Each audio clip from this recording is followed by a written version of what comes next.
Hi everyone, just wanted to have a quick chat about what it is I'm actually doing in this blues jam example so that you can apply some of these principles in different contexts, whether you're trying to come up with your own blues jam or just doing a little bit of lead playing over a blues sequence. So first thing to note is I'm in the key of A, which is a great key for an example like this because it means that the three chords in our 12-bar sequence are going to be A, D, and E.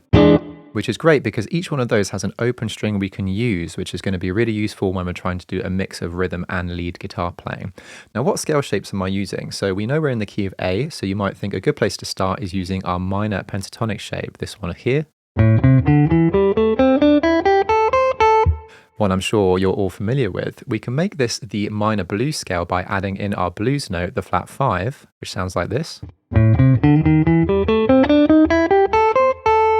Which is great, but this is going to be a little bit limited because in blues, we're always trying to bridge the gap between both minor and major. So we might want to introduce a major scale, for example, the major pentatonic. This is going to be the exact same shape as the minor pentatonic shape we just did, but move it backwards 3 frets and just treat the A notes as your root notes, like this. We can make this the major blues scale now by adding the minor third to the shape that we just played, like this.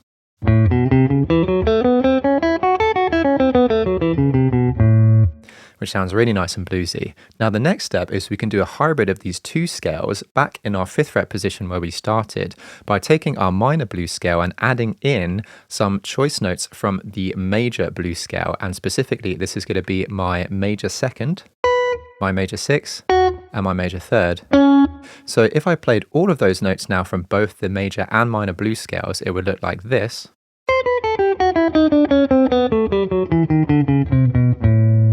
Which on its own, played in a linear fashion, probably sounds a little bit too chromatic, but if we're very selective about how we use these notes, it can sound like a really nice blend of both the major and minor scales. For example, we could do a phrase which sounds more minor, first of all, and follow it immediately with a phrase which sounds more major. Or we can do a longer phrase where we sound more major when we're ascending and then we sound more minor when we're descending, something like this.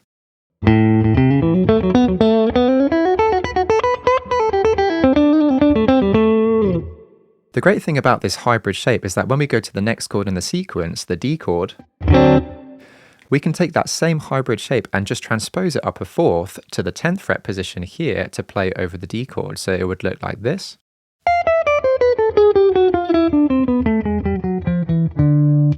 But remember, if we don't play that scale in a linear fashion, it can again sound like a really nice mix of both major and minor, which is what we want in our blues. Another move I'm a big fan of in this type of blues jam is using these double stop shapes like this.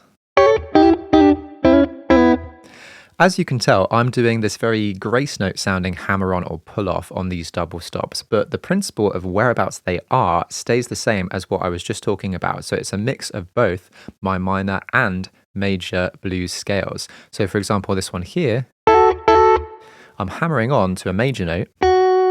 Then the next one here, I'm starting on a minor note and hammering onto a major note.